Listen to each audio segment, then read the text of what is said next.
안녕하세요. 반갑습니다. 1월달, 2월달에 여러분들이 두꺼운 옷 입고 오셨었는데 이제는 좀 가벼운 옷으로 입고 계신데요. 시간이 좀 많이 지났죠? 우리 1월달, 2월달 여러분들이 중급 회계부터 시작해가지고 2월, 3월 초까지 했었고요.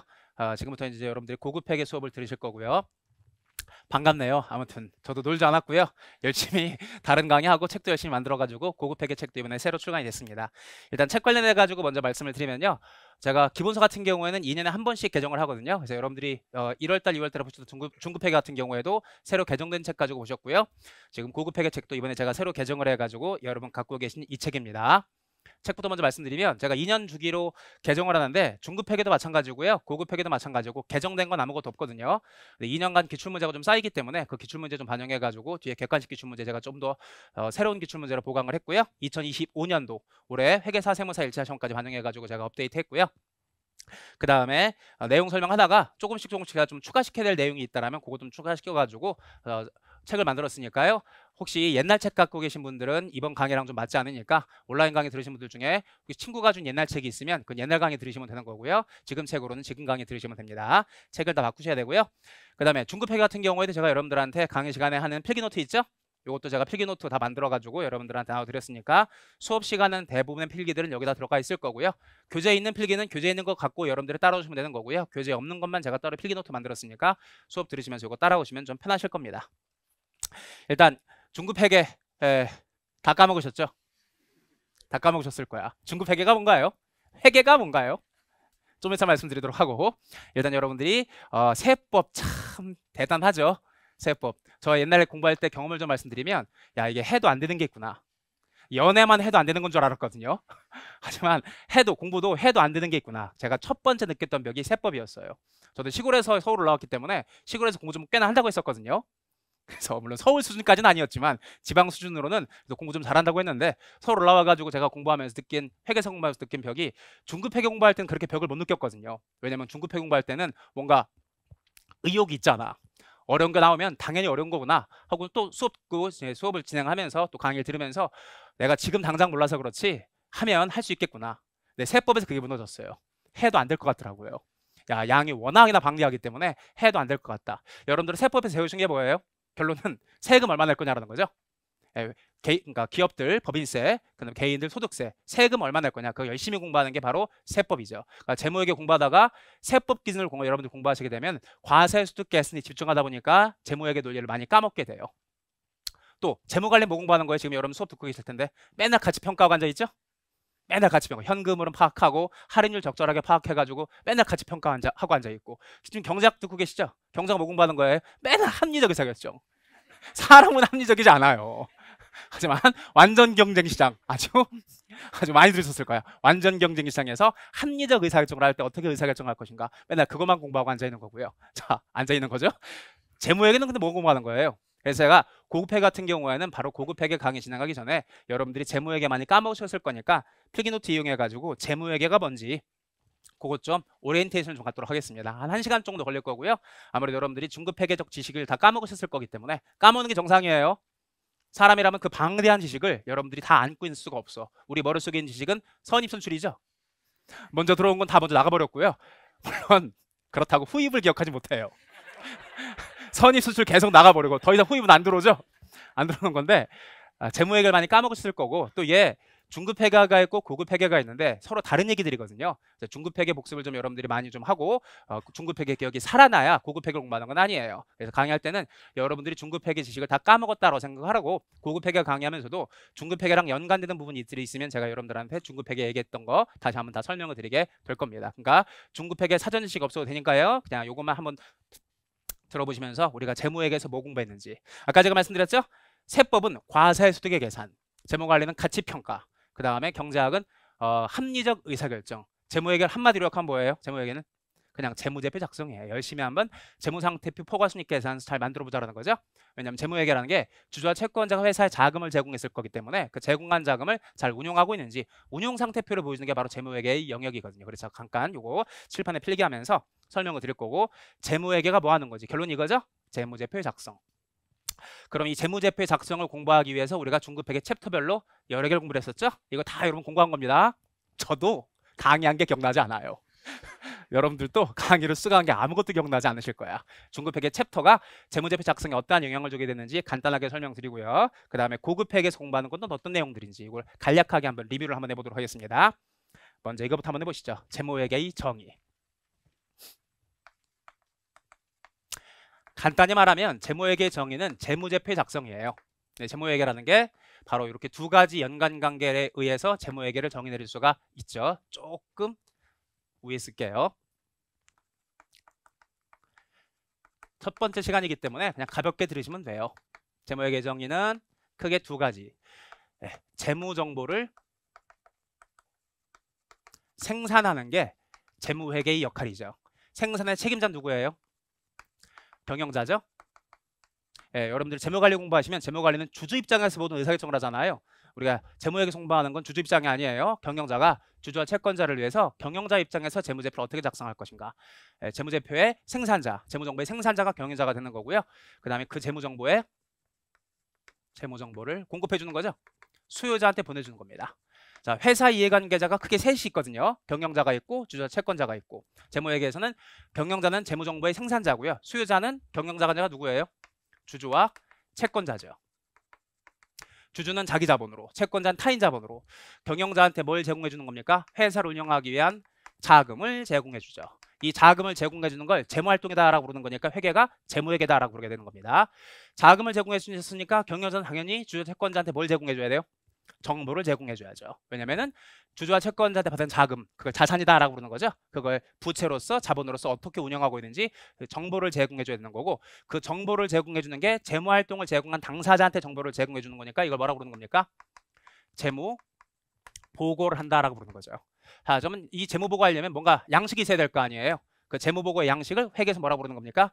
재무제표라고 부르는 거죠. 근데 그 특수 목적이 아니라 뭐라고 부르는 거예요? 일반 목적의 재무제표를 작성하는 거죠. 일반 목적이 있으면 제가 저기 적어드렸죠? 특수 목적이라는 것도 있거든요. 여러분들이 공부하는 관리회계가 특수 목적이에요. 누구만을 위한 거예요? 경영자만을 위해서 보통 관리회계는 고정비는 비용으로 보지 않죠. 고정비는 메모란가기 때문에 의사결정 영향을 안 주거든요. 그래서 재무회계가 변동비, 고정비 다 고려해 손익계산서에 당기순익을 만들어 놓으면 갑자기 관리회계 와가지고 고정비 다 빼버리죠. 그래서 순이익이 아니라 뭐라고 불러요? 공헌이익. 원가도 오래됐죠? 다 빠져나갔을 거야. 그래서 재무회계의 결론은 당기순이익인데 관리회계의 결론은 공헌이익이죠. 그래서 관리회계 정보가 특수목적이고요. 세무회계도 일반 목적의 특수목적이에요. 세무회계 특수목적. 누구만을 위한 거예요? 과세당국만을 위한 특수목적 정보를 제공하게 되는 거죠. 재무회계는 그래서 일반 목적, 이 일반 목적 재무제표를 이용해서 관리회계가 사용하고, 이 일반 목적 재무제표를 이용해서 그 다음에 세무회계가 사용하고, 심지어는 일반 목적 재무상태표를 이용해서 재무관리 선생님들이 자산과 부채와 자본을 공정가치 평가해서 그거 가지고 또 여러 가지 의사결정하는 것도 공부를 하죠. 말씀드린 이유가 이 학원의 메인은 재무회계라는 거예요. 회계사 공부의 메인은 재무회계야. 재무회계 가지고 관리회계가 나오는 거고, 재무회계 이용해서 세무회계랄지 재무관리 같은 것들 여러분들 공부하시게 되는 겁니다. 일반 목적 재무제표, 주주와 채권자를 위해서 일반 목적 재무제표를 제공하는 게 바로 재무회계 영역이고, 일반 목적 재무제표를 제공하려면 뭐가 있어야 되는 겁니까? 규정이 있어야 되겠죠. 경영에서 마음대로 재무제표 만드는 게 아니기 때문에 사전에 약속한 규정이 있잖아요. 그걸 대한민국에서 일반적인 회계원칙이다라고 해서 코리안 갭이다라고 부르게 되는 거죠. 이 코리안 갭이 우리나라 같은 경우는 잘 아시는 것처럼 두 가지가 있습니다. 법인세법 그런 거 아니죠? 우리는 회계를 공부하는 거니까 일반적으로 인정된 회계원칙은 기본적인 원칙은 뭐예요? 상장기업용 회계기준은 IFRS, 국제회계 기준이다라고 부르는 거고, 상장기업들은 국제회계기준에 의한 일반 목적 재무제표들을 만들어주는 거, 그걸 재무회계 공부하게 되는 거고요. 그 다음에 기업들 중에 비상장기업이 있죠? 비상장기업은 국제회계 기준까지 적용할 필요가 없습니다. 요거보다 한 단계 좀 낮은 회계 기준인 우리나라만 사용하는 게 있거든요. 로컬 기준, 일반 기업 회계 기준이란 게 있죠. 이게 제가 중급 회계 첫 번째 시간에 여러분들한테 말씀드린 거예요. 물론 이 일반 기업 회계 기준은 비상장기업이 강제 적용하는 게 아니라 비상장기업들 중에서도 선택적으로 국제회계 기준을 이용할 수도 있거든요. 그래서 우리나라에서 이 국제회계 기준은 상장기업은 강제로 적용하는 거고, 비상장기업은 선택하는 경우 적용하는 게 바로 국제회계 기준입니다. 그럼 일반 기업 회계 기준은 수업 목적으로는 공부할 필요가 없는 건데, 비상장 기업 중에 국제회계 기준 적용을 선택하지 않은 기업들 적용하는 게 바로 요 일반 기업 회계 기준이지만, 이건 시험 문제 안 나오는 거니까 우리는 국제회계 기준 베이스로 한 재무제표 작성법을 공부하게 하는 거죠. 그럼 국제회계 기준에 의한 재무제표 작성, 여기에 이제 무슨 얘기가 나와요? 개념체계가 나오죠. 개념체계. 왜냐하면 회계 기준이라는 건 완전성이 떨어지거든요. 회사에서 발생하는 모든 거래를 국제회계 기준의 규정에 근거해서 재무제표를 작성할 수가 없거든요. 마치 세법도 세법에 모든 세법 규정이 있을 수가 없잖아. 그래서 세법의 일부 규정은 민법을 준용하기도 하잖아요. 재무회계는 국제회계 기준 베이스로 재무제표를 작성해야 되는 건데 이게 완전성 결여돼 있을 때 지침서로 뭘 이용하는 겁니까? 이런 거 있죠. 개념체계. 이제 개념체계는 회계 기준에 규정하고 있지 않은 바에 대해서 회사가 재무제표를 작성하기 위한 요건 기준이에요, 지침서예요. 일반적 지침서입니다. 국제회계 기준 없을 때 사용하는 지침서죠. 이거 제가 지금 말씀드리려고 하는 거 아니에요. 그럼 국제회계 기준 베이스로 만들어진 일반 목적 재무제표들이 한 개가 아니라 여러 개가 있죠. 여러 개가 있습니다. 세법 같은 경우에는 여러 개가 아니라 세법은 딱 2개밖에 없는데 세법은 자본금과 적립금 조정명세서 그게 바로 재무상태표고요. 그다음에 소득금액 중 합계표 그게 바로 손익계산서죠. 하지만 재무회계는 2가지만 작성하는 게 아니라 여러 일반 목적의 재무제표들이 있죠. 국제회계 기준에 의한 일반 목적 재무제표가 1번, 2번, 3번, 4번, 5번. 그래서 이 5개를 작성하는 걸 여러분들이 연습하는 게 바로 회계, 재무회계 종발 1입니다. 하나는 시점에 관한 정보를 제공하는 거고요. 2번, 3번, 4번이 다 기간, 흐름에 관한 정보를 제공하는 거죠. 그리고 마지막이 서술형 정보를 제공을 합니다. 시점에 관한 정보, 이게 가장 중요한 재무제표죠. 재무상태표라고 부르는 게 있습니다. 재무상태표. 이 재무상태표가 뭐에 관한 정보를 제공하는 거냐면 특정 시점에서 경영자가 위탁을 받아서 운영하고 있는 자산. 정의하세요.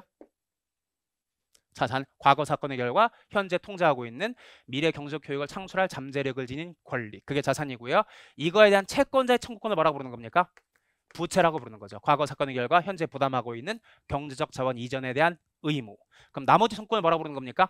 주주의 청구권을 자본이다라고 부르는 거죠. 그래서 특정 시점에 자산과 부채와 자본에 관한 정보. 세법은 다 뭐로 가? 원가로 가죠. 세법, 재무회계가 공자가치평가하면 닥쳐 이 자식아. 입금물산이 마이너스 유보 혹은 손금물산 유보 막 이런 거를 많이 하게 되는 거죠. 세법은 기본적으로 자산, 부채, 자본을 다 원가로 바라보는 거고요. 재무관리는 다 뭐로 바라봐요? 다 공정가치로 바라보죠. 여러분 재무관리에서 S 나오고 B 나오는 거 다 뭐로 가는 겁니까? 공정가치로 가는 거죠. V 나가는 거 다 공정가치로 가는 거잖아요. 하지만 재무회계는 섞어 쓰죠. 일부 자산은 공정가치, 일부 자산은 원가. 부채도 일부 부채는 공정가치, 일부 부채는 원가. 막 섞어 쓰게 되는 겁니다. 자산과 부채, 자본에 관한 정보를 제공하는 게 재무상태표인데 유용한 정보라는 건 시점에 관한 정보도 유용한 정보지만 뭐도 유용한 정보예요? 흐름에 관한 정보도 유용한 정보거든요. 그래서 흐름, 자산 변동표, 부채 변동표, 자본 변동표 3가지 흐름표가 존재할 수 있겠지만 회계 기준에서는 자본 변동표. 주주와 채권자 중에 더 많은 위험을 부담하고 있는 게 바로 주주이기 때문에 주주 지분의 변동을 상세하게 보여주는 걸 뭐라고 부르는 겁니까? 3번째 재무제표, 자본 변동표다라고 부르는 거죠. 자본의 변동에 관한 재무제표 2번이 아니라 3번을 제가 쓰려고 하는 겁니다. 자본 변동표. 1월 1일부터 12월 31일까지 12월 31일까지 주주 지분의 변동, 즉 자본의 변동, 자본의 증감에 관한 정보를 제공해 주게 되는 건데 이 증감에 관한 정보가 2가지가 있죠. 주주와의 거래, 인 캐피탈 거래와 주주 아닌 자와의 거래인 손익 거래. 그래서 주주와의 거래, 캐피탈 거래를 회계해서 자본 거래다라고 부르는 거고 주주가 아닌 자와의 거래를 뭐라고 부르는 겁니까? 앞에 포괄을 보통 치죠. 포괄 손익 거래로 인한 자본의 변동을 보여주게 되는 겁니다. 왜 포괄 손익이죠? 1월 1일부터 12월 31일까지 자본이 변동하면 주로 뭐 때문에 변동해요? 손익으로 움직이는 거지 주주와의 거래로 움직이지 않거든. 그래서 포괄손익거래의 정의가 자본의 변동액 중에 출자 배당 등 주주와의 거래를 제외한 나머지 변동을 손익거래다라고 보기 때문에 포괄손익거래. 그래서 주주가 아닌 자와의 모든 거래를 손익이다라고 해서 포괄손익거래다라고 불러주게 되는 겁니다. 그리고 잘 아시겠지만 재무회계에서 말하는 자본거래와 세법에서 말하는 자본거래가 다르죠. 기본적으로 자본거래는 이익이 아니기 때문에 과세하지 말아야 되거든요. 하지만 세법이 이상하게 자사주 팔았냐? 세금 내셔야지. 증자 가지고 세금 안 내죠. 주식 발행 초과금 가지고 세금 내지 않고 또 감자 차익 같은 거 가지고 세금 내지 않거든요. 세법에서 말하는 자본거래랑 재무회계에서 말하는 자본거래가 차이가 있기 때문에 바로 그 입금 산입 기타 그런 것들이 자 어차피 무슨 말인지 모를 테니까 넘어가도록 하겠습니다. 제가 지금 말씀드린 게 매출 수익은 당연히 과세 대상이거든. 하지만 자기식 처분이익은 회계에서 이익이라고 보지 않거든. 하지만 세법에서 자처이익을 뭐로 보는 겁니까? 이익으로 보다 보니까 여러 가지 세무조정들이 들어가게 되는 거죠. 이 용어들이 다 회계세법 다 용어들이 조금씩 달라. 하지만 자본의 변동들 중에 자본거래가 있고 손익거래가 있는데 뭐가 더 중요한 거예요? 경영자는 출자 배당하러 뽑은 경영자가 아니거든. 출자 배당 기본적으로 주주들이 의사결정하는 거거든요. 상법상 주주들이 결의를 해야 증자할 수 있는 거고 주주들이 또 특별계를 해야 감자할 수 있는 거기 때문에 이건 주주가 결정하는 거니까 경영자의 성과랑 무관을 해요. 하지만 경영자는 손익거래랑 뽑은 거잖아요. 그래서 이 포괄손익만 가지고 변동표를 다시 만들어주죠. 상세표로. 포괄손익 상세표, 이걸 뭐라 부르는 겁니까? 포괄손익 계산서다라고 부르게 되는 거죠. 포괄손익의 변동인 포괄손익 계산서. 작성법을 공부하는 겁니다. 재무회계에서는. 이 포괄손익의 변동을 뭐와 뭐로 구분을 해요? 상법상 미처분 이익이 한번 들어가가지고 배당을 줄 수 있는 이익을 무슨 손익이다라고 그러는 거고, 당기순익, NI로 인한 손익의 변동을 보여주고, 그 다음에 상법상 기타 포괄손익은 배당을 줄 수가 없거든요. 그래서 그런 부분들은 기타 포괄손익이다라고 해서 OCI 손익, 풀마, OCI 손익 이렇게 해서 총 포괄손익을 만들어주는 거고, OCI 손익이 몇 개가 있죠? 자, 앞글자는 기억날 거예요. 총 7개가 있거든요. 재부재지, 체파.